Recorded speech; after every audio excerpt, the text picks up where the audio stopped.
यह चूल्हे चौकी की लड़ाई नहीं है, ये राजपाट की लड़ाई। हमको टिकट मिले या न मिले, अखिलेश भैया जिसको टिकट देंगे उसको तन मन से लड़ाई।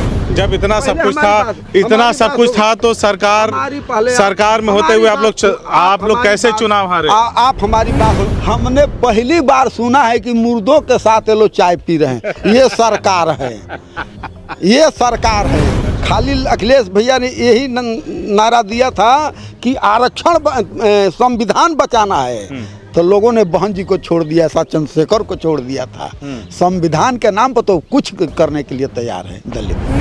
लोग तो कह रहे हैं कि पीडीए खाली नारा है, जमीन पर इसका कोई कहीं पे कुछ भी नजर नहीं आ रहा है। लेकिन जय श्री राम है तो एक उत्तेजित नारा है।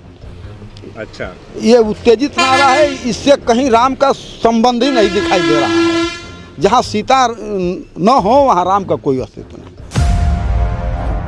साथियों नमस्कार, इस वक्त उत्तर प्रदेश के बहराइच ज़िले में हूँ, बल्हा विधानसभा में हूँ और मेरे पास एक बोर्ड लगा हुआ है, ये देखिए, श्री बंशीधर बौद्ध माननीय विधायक बल्हा। हालांकि वर्तमान विधायक कोई और हैं, यहाँ से बीजेपी के विधायक हैं और ये समाजवादी पार्टी के विधायक थे। 2014 में जब लोकसभा का चुनाव हो रहा था तो यहाँ के जो विधायक थे उनको सांसद प्रत्याशी बनाया भारतीय जनता पार्टी ने और उसके बाद वो चुनाव जीतते हैं, ये सीट खाली हो जाती है। इसके बाद इस सीट पे उपचुनाव होता है। अखिलेश यादव ने अपने दो महत्वपूर्ण जिम्मेदारों को एक ऐसी जिम्मेदारी दी कि जा करके दलित समाज से कोई बढ़िया कैंडिडेट खोज करके लाओ। तो यासिर शाह और पंडित सिंह, ये दो नाम थे जो खोजने चल पड़े बल्हा विधानसभा में। एक ऐसे व्यक्ति का चुनाव करने चल पड़े जो अखिलेश यादव की उम्मीदों पर खरा उतर सके। वो लोग आते हैं, बंशीधर बौद्ध से बातचीत करते हैं। बंशीधर बौद्ध बहुजन समाज की राजनीति करते हैं, बहुजन समाज से आते हैं, तो वो सकपका जाते हैं कि यार अखिलेश यादव ने इन लोगों को भेजा है और इन लोगों से मेरे संबंध हैं, इन लोगों का जो विश्वास है मैं उस पर खरा उतर पाऊंगा कि नहीं। बहरहाल बातचीत फाइनल होती है, इनको ले जाया जाता है अखिलेश यादव के पास, टिकट दिया जाता है, चुनाव प्रचार होता है, चुनाव का दिन आता है और 2014 के वक्त में इतिहास बदलता है इस सीट पर, बल्हा की सीट पर, जिस पर परंपरागत रूप से भारतीय जनता पार्टी का कब्जा होता है। तो एक नया इतिहास बनता है। समाजवादी पार्टी का वो प्रत्याशी बंशीधर बौद्ध उस वक्त चुनाव जीतते हैं, विधायक बन जाते हैं। उस वक्त समाजवादी पार्टी की सरकार थी उत्तर प्रदेश में। ये इनकी बेटी की शादी का कार्ड लेके, विधायक जी शादी का कार्ड लेकर के पहुँचते हैं अखिलेश यादव के पास और अखिलेश यादव इस जगह पे जहाँ पे मैं खड़ा हूँ वहाँ पे आते हैं, बंशीधर बौद्ध जी की बिटिया की शादी में आते हैं और आशीर्वाद दे करके जाते हैं, आश्वासन दे के जाते हैं, भरोसा दे करके जाते हैं बंशीधर बौद्ध जी की पत्नी को कि हम सब कुछ ठीक कर देंगे। वो ठीक ऐसा होता है कि जो यहाँ पे बल्हा विधायक लिखा हुआ है वो राज्य मंत्री बन जाते हैं। वही बंशीधर बौद्ध देखिए यहाँ पे बैठे हुए हैं और 12 से 17 की जो अखिलेश यादव की सरकार थी उसी में 2014 का उपचुनाव जीत करके राज्य मंत्री बने थे। इनसे मैंने पहले भी बहुत सारी बातें करी हुई है और चुनाव से संबंधित तमाम चीज़ों से संबंधित, तो मैं फिर एक बार आया हूँ इनसे बातचीत करने, क्योंकि अब माहौल एकदम बदल गया है। तो मंत्री जी आ जाइए, थोड़ा माहौल पे चर्चा कर लें। आप ये बताइए हमको, बातचीत का सिलसिला शुरू करें उसके पहले ये बताइए कि पूरे उत्तर प्रदेश में समाजवादी पार्टी के कार्यकर्ताओं के पास उनका पीडीए वाला गमछा है, नया वाला गमछा जो 2024 के चुनाव में लकी साबित हुआ, आपके पास नहीं है। असल बात चूँकि जंगल में कोई बहुत बढ़िया दुकान है नहीं, लेकिन 2 बार गए हम भी, फिर एक बार लड़के को भेजे तो वो गमछा मिला नहीं है। तो हम उन लोगों से कहें कि भाई वो वाला गमछा ले आओ, तो हम उनको एक नमूना भेजे हैं, वही गमछा का फोटो खींच के, तो अब लोग लेके आएंगे। अरे लोकसभा चुनाव में तो भर भर के बटा था, आप ही को नहीं मिला। नहीं, बटा था वो ठीक है, लेकिन हम समझिए कि बहुत दूरी पर रहते हैं तो हो सके मौके पर ना पहुँचे हो। अच्छा। हाँ, चलिए इसलिए आप आए, अब ले मंगवाए हैं, दुकान वालों से कहे हैं कि वो गमछा ले आना, क्योंकि इधर लोग को पास हुए गमछा है नहीं। अच्छा, तो आप मुझे ये बताइए कि कल अखिलेश यादव जी का एक बयान आया, अखिलेश यादव जी का एक बयान आया कि जो भी संघर्षशील होगा, जो मैदान में जमेगा, सड़क पर दिखेगा, मेहनत करेगा, उसी को पार्टी उस पर विचार करेगी। अखिलेश यादव उसको कुछ इनाम देंगे। इससे क्या समझ में आता है? नहीं, यही सही है, यही सही है जो इन्होंने कहा है कि जो संघर्ष करेगा, पीडीए की बात करेगा, समाज में पार्टी की चर्चा करेगा, उसी को मिलना ही चाहिए। हम नहीं कर रहे हैं तो हमको नहीं मिलना चाहिए, ये तो सत्य है। अच्छा। हाँ, क्योंकि यह चूल्हे चौकी की लड़ाई नहीं है, ये राजपाट की लड़ाई। हमको टिकट मिले या न मिले, अखिलेश भैया जिसको टिकट देंगे उसको तन मन से लड़ाएंगे। अच्छा। हाँ, तन मन से लड़ाएंगे। तन मन। ये मान चुके हैं पहले ही जी। कहीं ऐसा तो नहीं आपने मान लिया टिकट हमको नहीं मिलेगा? हर प्रत्याशी तो यही चाहता है। मैंने ये कहा ना आपसे कि यह चूल्हे चौकी की लड़ाई नहीं है, राजपाट की लड़ाई है। जो बीजेपी ने जो माहौल बना दिया, तो अब राजनीति नहीं है, राजपाट की लड़ाई का मामला है। अब दलित, पिछड़े, अल्पसंख्यक और माइनॉरिटी का मामला है ये। अच्छा। हाँ, सबके सम्मान की बात है। इनके मिशन को हम पूरा प्रयास करेंगे, चलाएंगे कि पीडीए का नारा बुलंद हो। इससे लोकसभा में भी फायदा मिला, अब विधानसभा में तो अब गांव-गांव के लोग ये जान गए कि पीडीए एक नारा अखिलेश भैया ने दिया। हिंदुस्तान के इतिहास में पहला ऐसा नारा है, इसको बहुत पहले दे देना चाहिए, लेकिन जब भी आया है बहुत लाभ मिल रहा है पार्टी को। जी, भले ही देर से आया, हाँ, देर से पार्टी को लाभ मिलेगा। पार्टी को लाभ मिल रहा है। हाँ। तो बीजेपी के लोग तो कह रहे हैं ये पीडीए का नारा जो ये लोग दे रहे हैं, और बीजेपी के लोग कह रहे हैं कि पीडीए वालों से वोट ले लेंगे, बाकी अपना काम करेंगे। जय श्री राम का सही काट यही है। अच्छा। जय श्री राम का सही काट है। जय श्री राम मान लो सबके आस्था का विषय है, लेकिन जो इन लोगों ने अपना श्री राम को बना लिया था, उसका सही काट यही है पीडीए। हाँ, पीडीए जय भीम, दो ही चीज चल जाए, पार्टी अब बुलंदी पर रहेगी। तो जय श्री राम का काट है ये। जय श्री राम का काट। तो जय श्री राम को काटने की जरूरत है क्या है? नहीं, काटने की जरूरत नहीं। जैसे पहले जय सीताराम कहा जाता था। अच्छा। सभी जात के लोग वहाँ उसको मुस्लिम भी मानते थे। हाँ। लेकिन जब से ये राजनीतिकरण कर दिए हैं, हाँ। तब से अब जय श्री राम समाजवादी के लोग हों चाहे बहुजन के लोग हों, हाँ। अब इसको नहीं लेना चाहते हैं। अच्छा। हाँ। पहले जय सीताराम में अपना तो दिखता था। हाँ। जैसे मुसलमानों का है सलाम अलैकुम, जवाब मिलता है वालेकुम सलाम, यानी खुदा आपको सलामत रखे, तो उन्होंने कहा कि आपको भी सलामत रखे। वही तरह जय सीताराम, तो हम लोग भी जय सीताराम, लेकिन जय श्री राम है तो एक उत्तेजित नारा है।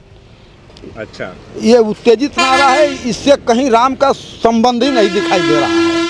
जहाँ सीता न हो वहाँ राम का कोई अस्तित्व नहीं। क्या बात है, ये बात लोगों को काहे नहीं समझ में आती? हम लोग अपने स्तर पर समझाते भी लोग को हों, लेकिन अब इन बहुत अंधविश्वास था। लेकिन जब से पीडीए चला है, जैसे जगह जगह दलित तो पहले से अपमानित होता आ रहा है, लेकिन अब पिछड़ा वर्ग जब अपमानित होने लगा है, तब से यह नारा बहुत जोर पकड़ रहा है। लोग तो कह रहे हैं कि पीडीए खाली नारा है, ज़मीन पर इसका कोई कहीं पे कुछ भी नज़र नहीं आ रहा है। नहीं, जैसे हम इनके बहकावे में रहे। जब उत्तर प्रदेश के मुख्यमंत्री रामनरेश यादव थे, तो उनको कहा गया कि रामनरेश वापस जाओ, लाठी लेकर भैंस चराओ। उस समय हमको ध्यान नहीं आया। अच्छा। कर्पूरी ठाकुर थे, तो कर्पूरी ठाकुर के विषय में कि कर्पूरिया कौ है और छुड़ा ले दाढ़ी बनाओ, इस तरह का कोई है। अब ध्यान नहीं आ रहा है। तो इस तरह का नारा देकर दलित पिछड़े को अपमानित करने का लोग काम करते हैं। इससे बढ़िया है कि अब पीडीए का नारा चल के, जब सब लोग अपना वर्ण लिख रहे हैं, तो हमको अपने वर्ण लिखने में कोई दिक्कत नहीं है। हम शूद्र हैं तो हम शूद्र लिखेंगे, पीडीए का नारा बुलंद करेंगे। कभी कभी पीडीए का नारा में जब अखिलेश यादव कहते हैं कि ये फार अगड़ा भी है, तो कन्फ्यूज़न नहीं होता? नहीं, हम बात आपकी समझे नहीं। जैसे कभी कभी लोग ये कहते हैं कि पीडीए का, कभी कभी क्या लोग कहते हैं कि पीडीए मतलब पिछड़ा, दलित, अल्पसंख्यक। अल्पसंख्यक में तो बहुत सारे समुदाय आता है, खाली मुस्लिम समाज नहीं आता, कई सारे समाज आते हैं। सिख भी अल्पसंख्यक में है, जैन भी अल्पसंख्यक में है। लेकिन जब एक ही बात आती है कभी कभी, तो अखिलेश यादव कहते हैं कि ये फार अगड़ा भी है और ये फार आदिवासी भी है। देखिए, अब चूंकि अब एक बाइक तो इसको काटा नहीं जा सकता है। अच्छा। एक बाइक तो नहीं काटा जा सकता है, लेकिन यह जमीनी स्तर पर यही सत्य है। पीडीए सच्चाई, पीडीए सत्य है। तो क्या लग रहा है? क्योंकि अब कभी भी जब हमको वो चपरासी नहीं बनाना चाहते हैं, तो सीएम बना देंगे।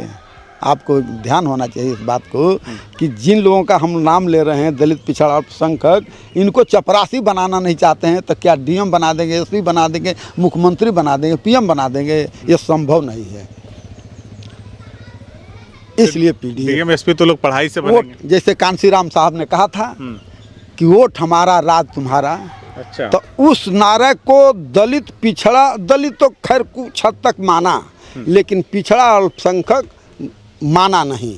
आज वही नारा सत्य हो रहा है कि नहीं हो रहा है कि जब तक हम 85% के लोग एक मंच पर नहीं आएंगे तब तक ये सफलता मिलने वाली नहीं तो है। पीडीए में डी जो है दलित समुदाय कितना भरोसा जता रहा है?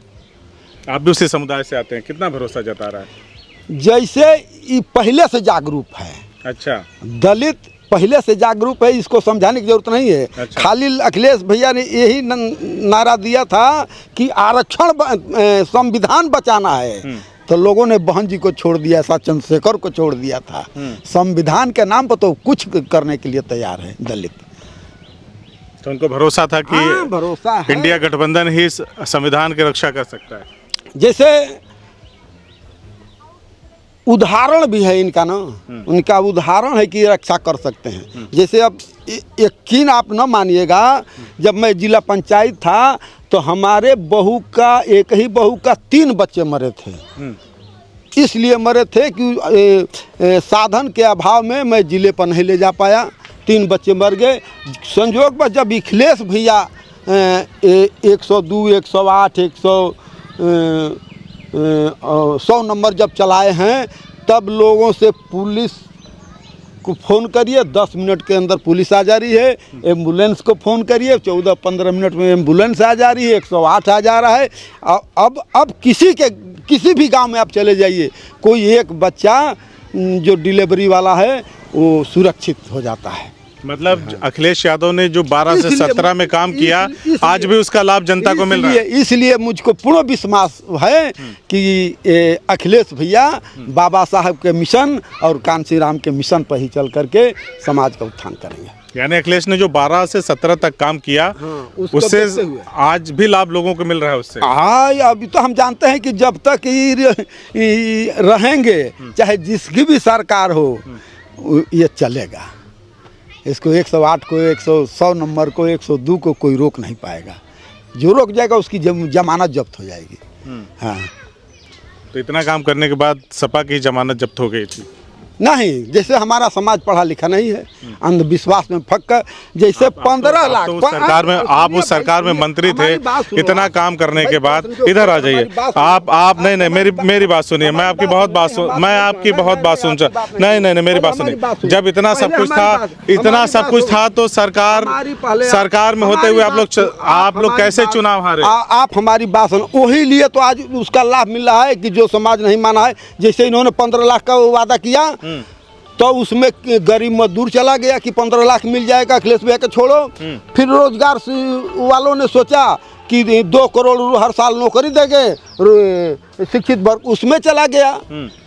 अल्पसंख्यक को दिया गया कि हम ये करेंगे वो करेंगे, उसमें वो चला गया। इस नाते इनके झूठे का पोल खुल गया है। आने वाला समय में दलित हो, पिछड़ा हो, अल्पसंख्यक हो, मैं इस मंच से आपके चैनल के माध्यम से एक बात और बताना चाहता हूँ कि चाहे अगड़ा भी हो, उसको वो भी आज इनके जो मानवतावादी हैं वो आज समाजवादी पार्टी का सपोर्ट कर रहे हैं। क्या बात है। कितना भरोसा है कि इन सब चीजों से 27 में सरकार आ जाएगी? मैं सबरण में भी मानवतावादी हुए। बीपी सिंह का नाम लीजिए। मैं कहाँ कह रहा हूँ कि नहीं हुए हैं। बीपी सिंह का नाम लीजिए। बीपी सिंह ने 27% आरक्षण पिछड़ा वर्ग को दिया था। अब 95 में चुनाव हुआ, तब ब्लॉक में सारे दलित और मिनारिटी के लोग पिछड़े जीत के गए थे। अभी तो बहुत बड़ी लड़ाई है। अभी तो विधान कहना हो जो कि प्रधानी और जिला पंचायत में मिला है। अखिलेश भैया के आने दीजिए, विधानसभा और लोकसभा में 27% आरक्षण होगा। अच्छा। हाँ, अभी कहाँ लोकसभा विधानसभा में कहाँ है। हाँ, अब सब दलित पिछड़ा जाग रहा है ना। अब वो सोच रहा है कि पहले तो हम लोग जानते ही नहीं थे कि आरक्षण हिंदी है या उर्दू है या फारसी। आरक्षण कोई अर्थवे नहीं समझ पा रहा था।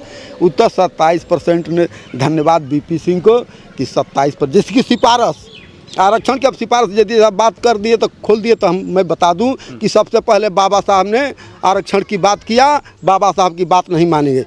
के काका कलेलकर पिछड़ा वर्ग आयोग के अध्यक्ष थे, काका कलेलकर ने सिफारिश किया, उनकी बात को नहीं माना गया।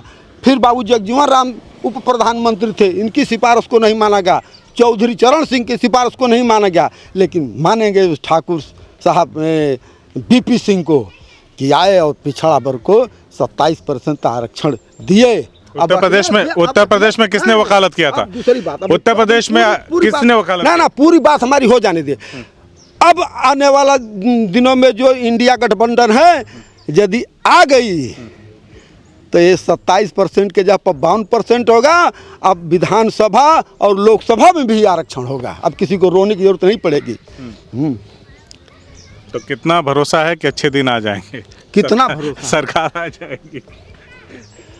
क्योंकि अखिलेश जी माहौल को देखते सारी पार्टियां सक्रिय हैं, मैं खाली अखिलेश यादव की बात नहीं कर रहा। तो दलित जैसे अभी उन्होंने कह दिया कि जो संघर्ष करेगा सड़क पे नजर आएगा, जनता के बीच रहेगा। टिकट की बात न करो, हमसे तो टिकट की बात न करो। टिकट वो चाहे जिसको दें। चुनाव लड़ना है कि नहीं? नहीं, चुनाव की अलग देख, वो तो उनके ऊपर है। चुनाव लड़ना है कि नहीं? आप नेता की ख्वाहिश होती है। आपको बता दिया कि ये चूल्हे चौकी की लड़ाई नहीं लड़ता हूँ, राजपाट की लड़ाई लड़ता हूँ, इसमें कोई संदेह नहीं है। टिकट चाहे जिसको भी दें, ईमानदारी से लड़ाऊंगा, जिताऊंगा।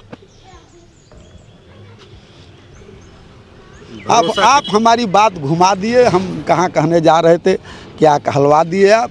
लेकिन फिर भी कोई बात नहीं है कि अब जो पीडीए का गांव-गांव पंचायत चल रही है, उसमें उससे पता लगता है कि आने वाले दिनों में 2027 में अखिलेश भैया तो मुख्यमंत्री बनेंगे ही, लेकिन आने वाले दिनों में आपको बता दें कि अब पीडीए का ही आदमी वहाँ जाके प्रधानमंत्री भी बनेगा 29 में। अच्छा, ये नारा खाली प्रदेश के चुनाव तक नहीं है, पूरा मतलब हमेशा चलेगा। पहले तो लड़ाई अकेले दलित लड़ता था ना, अब तो पिछड़ा भी हमारे कंधे से कंधा मिला रहा है। आज बड़े बड़े नेता, मैं यहाँ तक आपको बता दूं कि इसी तरह अखिलेश भैया का संघर्ष जारी रहा तो कांशी राम को जिंदा करना पड़ेगा, और बाबा साहब डॉक्टर भीमराव अंबेडकर को जिंदा करना पड़ेगा, और ललई सिंह यादव को भी जिंदा करना पड़ेगा, राम स्वरूप वर्मा को भी जिंदा करना पड़ेगा। ये जान लीजिए, अब तो असली लड़ाई छिड़ी है। अभी हमारे लोगों को अंधविश्वास में रखे थे 15 लाख, अब 2 करोड़ नौकरी के चक्कर में हमारा समाज बिखरा हुआ था, आज एक मंच पर है। अब सबको समझ में आ गया, सबको समझ में आ गया है।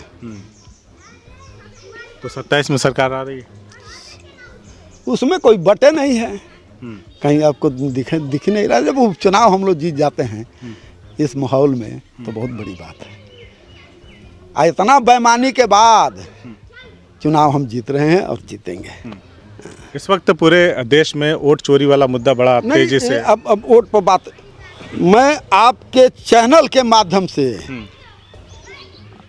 यदि ईमानदारी से अपना काम BR गवई यदि रह गए तो बैलेट पेपर से ही चुनाव होगा, तब किसी की दाल नहीं गनेगी, न किसी को बेईमानी चलेगा। बैलेट पेपर से चुनाव होगा, ये भरोसा है? बैलेट पेपर से चुनाव, गवई जी रहेंगे तो चुनाव हो जाएगा। अच्छा, जो राहुल गांधी ने वोट चोरी का मुद्दा उठाया था उसको क्या कहना? विपक्ष कह रहा है खाली ये सब प्रोपेगेंडा है, मतलब सत्ता पक्ष कह रहा है कि खाली ये सब प्रोपेगेंडा, ऐसा कुछ नहीं हुआ। जगह हो और सोने का नखड़ा कर रहा हो तो उसको दिन भर रात भर जगाते रहिए, वो जगबे नहीं करेगा। ये जान करके चोरी हुई है, इसलिए इनका कान नहीं खुल रहा है। इनको दिखाई काना चुनाव आयोग को नहीं पड़ रहा है। जब खुदे जान के गलती किए हैं तो कह रहे हैं कि हम अपन बहन बेटियों का फोटो हम सार्वजनिक नहीं कर सकते हैं। क्या था फोटो में कि नहीं कर रहे हैं? 65 लाख वोट जब गायब हो गया, आज तो हाँ, तो अजीबो गरीब ये सरकार है भैया, अजीबो गरीबो सरकार है। अब बताओ ना, अखिलेश भैया हों, चाहे पप्पू यादव हैं, चाहे तेजस्वी यादव हैं, चाहे राहुल गांधी हो, हमने पहली बार सुना है कि मुर्दों के साथ ये लोग चाय पी रहे हैं। ये सरकार है, ये सरकार है। मुर्दों के साथ चाय कौन पीता है? कौन? मानो बीजेपी की सरकार में सब कुछ संभव है। जितना भी अनर्गल काम कैले सब ठीक है उसके लिए। है हाँ, मुर्दों के साथ चाय पिए सर। मुर्दों के साथ लोग चाय पी रहे हैं, ये सरकार को लानत है। चलिए, हमने बातचीत किया बंशीधर बौद्ध जी से। हालांकि अभी चुनाव काफ़ी दूर है। हाँ। अखिलेश यादव का तमाम समय समय पे बयान आता रहता है। कल उन्होंने कहा कि जो संघर्षशील होगा उसका फल मिलेगा। यानी ये साफ तौर पे एक संदेश था कि अभी से चुनाव के लिए, चुनाव की तैयारियों में वोटर लिस्ट को दुरुस्त कराने के लिए लग जाइए।